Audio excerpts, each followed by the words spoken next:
Hello student, स्वागत है आपका हमारे यूट्यूब चैनल पे। आज हम करने जा रहे हैं करंट अफेयर्स 1 मई की। देखिए स्टूडेंट्स, में क्या कहा गया है।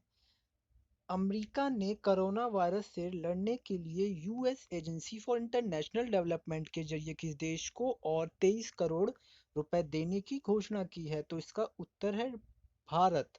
इसमें देखिए 4 ऑप्शन दिए गए हैं जिसमें से भारत हमारा सही है। भारत क्यों है? देखिए, अमेरिका ने कोरोना वायरस से लड़ने के लिए US agency for international development के जरिए भारत को और 23 करोड़ रुपए देने की घोषणा की है। इससे पहले अमेरिका ने कोरोना वायरस से लड़ने के लिए 64 देशों को लगभग 1302 करोड़ रुपए की वित्तीय मदद देने की घोषणा की, जिसमें से भारत को करीब 22 करोड़ रुपए मिलने थे। देखिए क्वेश्चन सेकंड क्या है। हाल ही में किस देश ने लेबनानी समूह हिजबुल्लाह की सभी गतिविधियों पर प्रतिबंध लगाकर इसे आतंकवादी संगठन घोषित कर दिया है? फर्स्ट, जर्मनी, रूस, जापान, चीन। इनमें से जर्मनी हमारा सही ऑप्शन है। जर्मनी ने लेबनानी समूह हिजबुल की सभी गतिविधियों पर प्रतिबंध लगाकर इसे आतंकवादी संगठन घोषित कर दिया है। और पुलिस ने कई शहरों में मस्जिद की संस्थाओं पर रेड की बकौल जर्मन सरकार हिजबुल्लाह की गतिविधियों आपराधिक कानून का उल्लंघन करती है। रिपोर्टर के मुताबिक अमेरिका व इजराइल ने ईरान समर्थित इस समूह पर प्रतिबंध लगाने की मांग की थी। देखिए क्वेश्चन थर्ड क्या कह रहा है। क्वेश्चन थर्ड, किस राज्य ने सरकार ने कार और जीप जैसी सरकारी वाहनों की खरीद पर साल भर के लिए बैन लगाया? पहला बिहार, दूसरा पंजाब, तीसरा हरियाणा, चौथा केरल। उसमें से हमारा सी ऑप्शन सही है, हरियाणा। हरियाणा कैबिनेट ने लॉकडाउन के बीच बसों, एम्बुलेंस, अग्निशमन वाहनों जैसे आपातकालीन सेवाओं के वाहनों को छोड़कर व जीप समेत सभी नए वाहनों की खरीद पर मौजूदा वित्त वर्ष में पूर्ण प्रतिबंध लगा दिया है। राज्य सरकार ने बताया कि अगर नई कार या जीप की सख्त जरूरत पड़ती है तो वाहनों की आउटसर्विसिंग हायरिंग की जाएगी। यह निर्णय मुख्यमंत्री मनोहर लाल की अध्यक्षता में हुए मंत्रिमंडल की बैठक में लिया गया। फोर्थ क्वेश्चन देखिए क्या कह रहा है। फोर्थ क्वेश्चन कह रहा है, अंतरराष्ट्रीय श्रमिक दिवस इंटरनेशनल लेबर डे निम्न में से किस दिन मनाया जाता है? तो आज ही के दिन यानी 1 मई को ही मनाया जाता है। देखिए इसमें ए ऑप्शन 20 अप्रैल है, बी 15 फरवरी, सी 1 मई, डी 1 जून। 1 मई सही है। भारत ही नहीं, विश्व के लगभग 80 देशों में इस दिन राष्ट्र छुट्टी होती है। इसे मई दिवस के नाम से भी जाना जाता है। यह अंतर्राष्ट्रीय श्रम संघों को बढ़ावा देने तथा प्रोत्साहित करने के लिए मनाया जाता है। अंतर्राष्ट्रीय मजदूर दिवस मनाने की शुरुआत 1 मई 1886 से मनाई जाती है, जब अमेरिका की मजदूरी यूनियनों ने काम का समय 8 घंटे से ज़्यादा न रखने जाने के लिए हड़ताल की थी। भारत में मजदूर दिवस की शुरुआत चेन्नई में 1 मई 1923 में हुई थी। देखिए फिफ्थ क्वेश्चन क्या कह रहा है। फिफ्थ क्वेश्चन कह रहा है, हाल ही में किए गए अध्ययन के अनुसार निम्न में से किस नदी पर चीन द्वारा बनाए गए बांधों के कारण अनुप्रवाह देशों में सूखे की स्थिति देखी गई? तो देखिए इसमें मेकांग नदी, अमूर नदी, लियोन नदी, शियांग नदी। तो जिसमें से आंसर हमारा है मेकांग नदी। ए उत्तर हमारा सही है।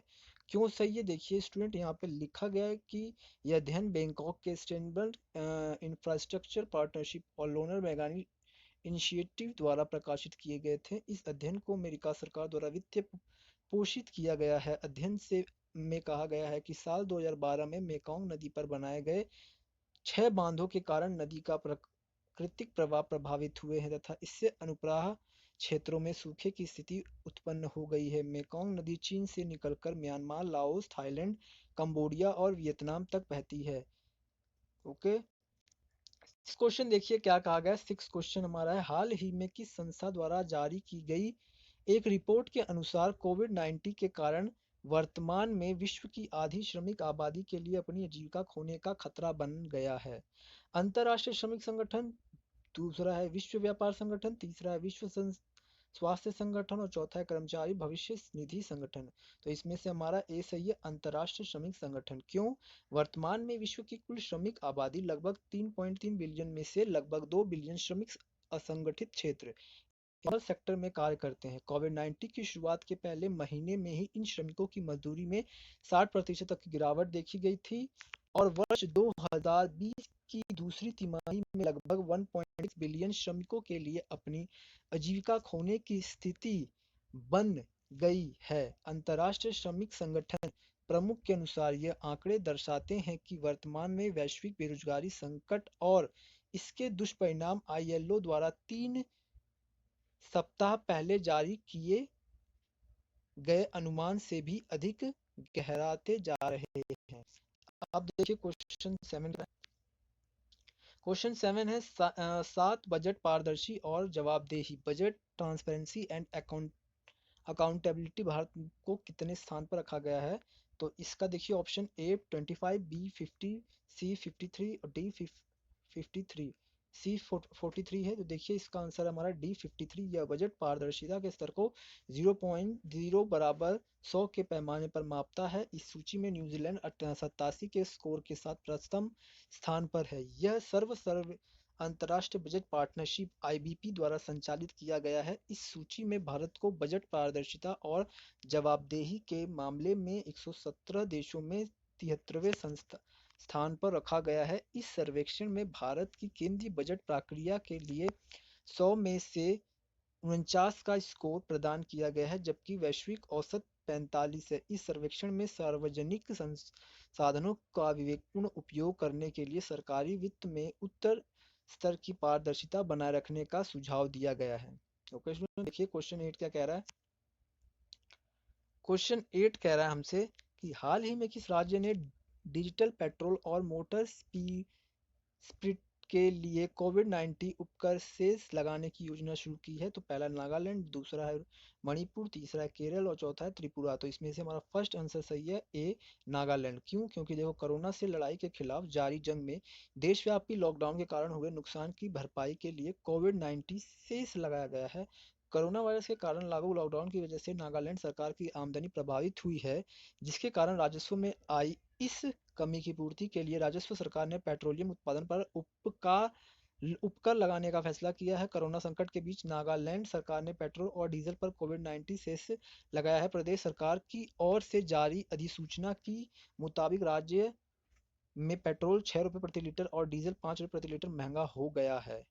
ओके स्टूडेंट, देखिए बढ़ते हैं क्वेश्चन 9 की तरफ। क्वेश्चन 9 कह रहा है, क्वेश्चन 9 बोल रहा है एशियाई खेल 1962 की स्वर्ण पदक विजेता टीम के कप्तान रहे भारत के किस महान पूर्व फुटबॉलर का हाल ही में दिल का दौरा पड़ने से निधन हो गया? तो पहला नरेंद्र गहलोत, दूसरा है चुन्नी गोस्वामी, तीसरा है अनिरुद्ध थापा, चौथा है पीटर थंगराज। तो इसका बी ऑप्शन है चुन्नी गोस्वामी। क्रिकेट के माहिर और महान फुटबॉलर चुन्नी गोस्वामी का दिल का दौरा पड़ने की वजह से कोलकाता में निधन हो गया। वह 82 वर्ष के थे। गोस्वामी उन चुनिंदा खिलाड़ियों में शामिल थे जिन्होंने अपने राज्य के लिए फुटबॉल और क्रिकेट दोनों में नुमाइंदगी की थी। गोस्वामी 1962 एशियाई खेलों में स्वर्ण पदक जीतने वाले टीम के कप्तान थे।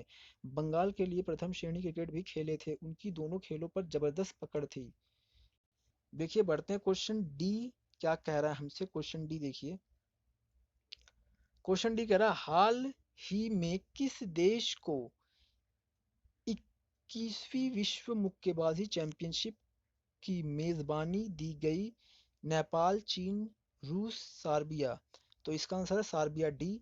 क्यों? साल 2021 में प्रस्तावित विश्व बॉक्सिंग चैंपियनशिप अब हिंदुस्तान की जगह सार्बिया में होगा, क्योंकि भारतीय फेडरेशन मेजबानी राशि अदा करने में असफल रहा, जिसके बाद अंतर्राष्ट्रीय मुक्केबाजी महासंघ को 2017 में किया गया